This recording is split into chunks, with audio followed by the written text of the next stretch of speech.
Bom dia, boa tarde, boa noite. Para você que está nos assistindo agora, nós somos alunos do UFC Videira e hoje estamos aqui para convidar você para assistir um pouco sobre o período neoclássico brasileiro. Venha conosco. Em 1808, ocorreu um acontecimento que mudou a história do Brasil. A família real veio morar em nosso país, que na época era apenas uma colônia. Isso ocorreu pelo seguinte motivo.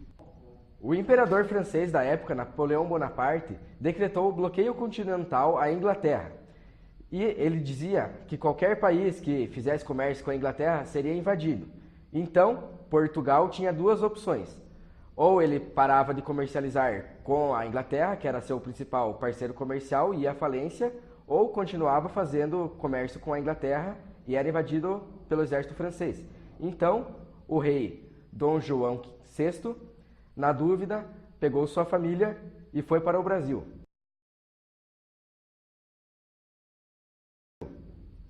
Quando a família real chegou ao Brasil, ela foi recebida por muita festa. Porém, eles tiveram vários problemas, como por exemplo, não tinham espaço para morar. Então, eles tiveram que mandar vários cidadãos saírem de suas casas. E também a infraestrutura da cidade do Rio de Janeiro não era adequada para os padrões imperiais. Então, eles tiveram que fazer uma grande reforma na cidade do Rio de Janeiro. Foi com essa reforma que começou o neoclassicismo no Brasil. Bem, antes de começarmos a falar sobre o neoclassicismo no Brasil, vamos entender um pouco sobre o que é o neoclassicismo. Então, o neoclassicismo não é algo criado no Brasil.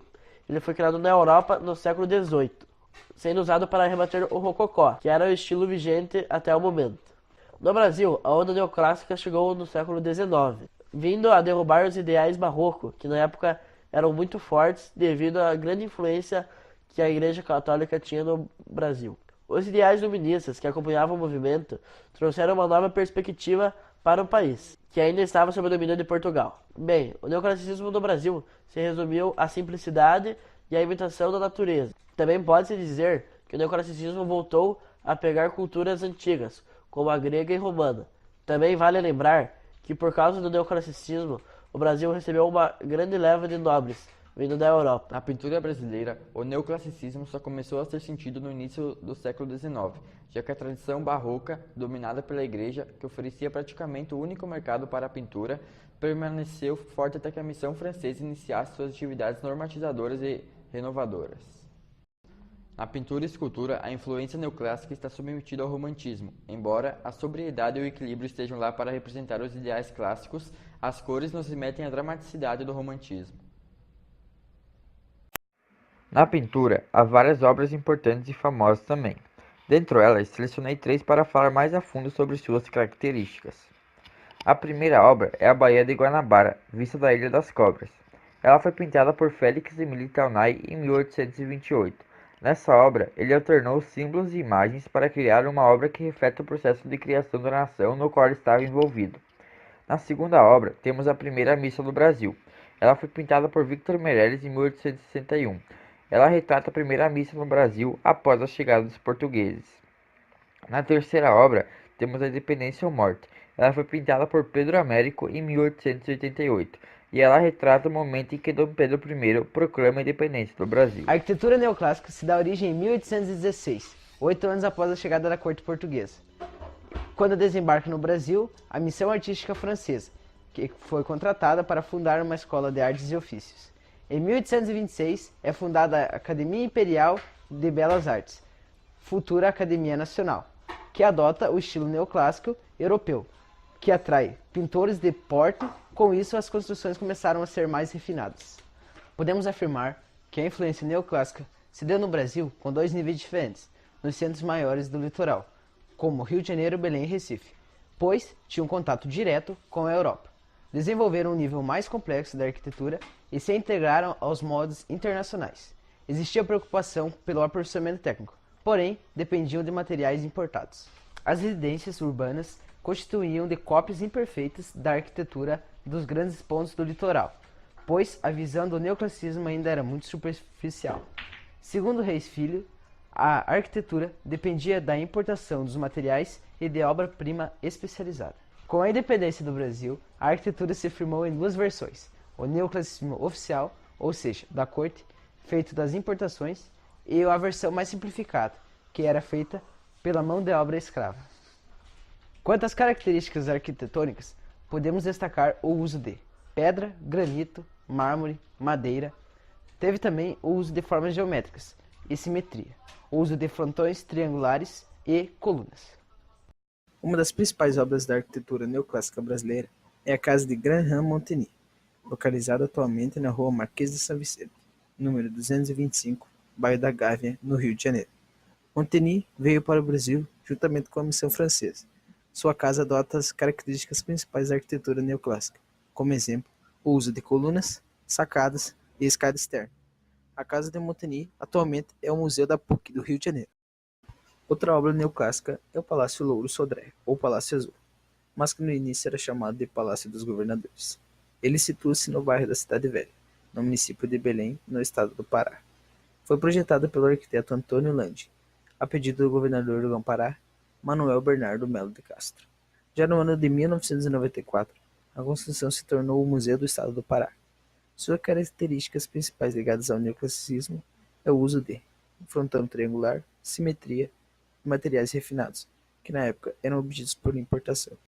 Por fim, temos o Teatro da Ribeira dos Icós, localizado no bairro das Tamarinas, na cidade de Icó, estado do Ceará. Esse teatro é o mais antigo do estado, sendo projetado pelo arquiteto Henrique Teberge, filho de Pedro Teberge, médico que financiou a obra. Em sua arquitetura, observa-se a utilização de simetria, frontões triangulares, colunas e sacada, características do neoclassicismo brasileiro.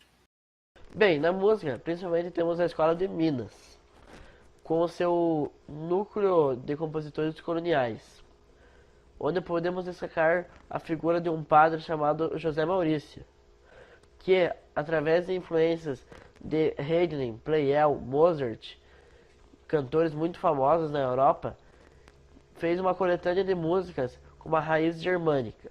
O que percebemos de novo nesse estilo musical é o abandono progressivo do sistema modal das formas polifônicas, a técnica do baixo contínuo, a adoção do sistema tonal da forma soneta e uma harmonia homofônica estruturada verticalmente com predomínio da voz superior, que assim ficava encarregada da condução da melodia principal.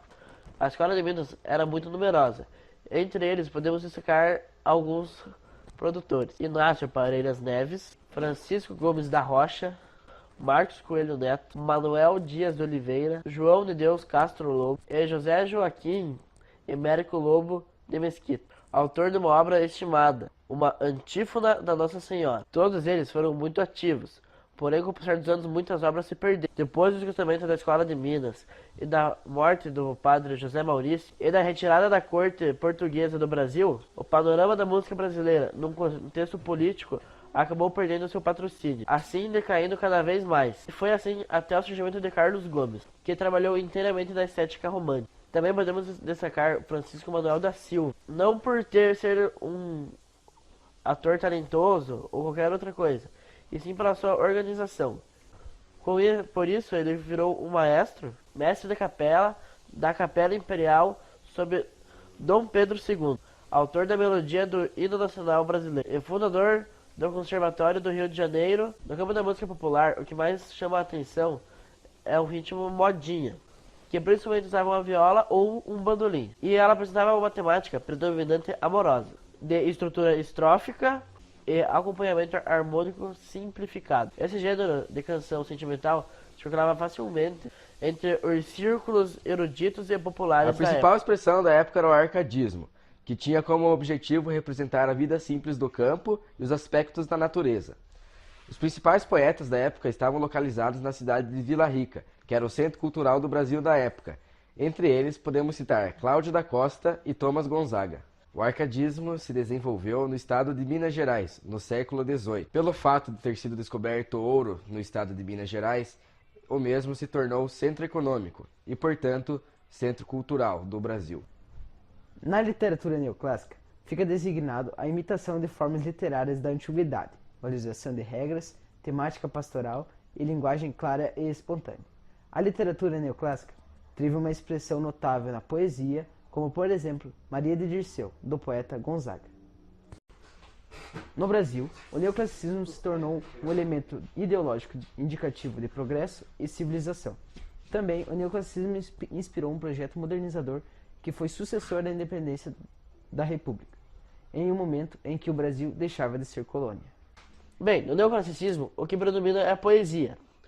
Na poesia, temos três vertentes poéticas, sendo elas lírica.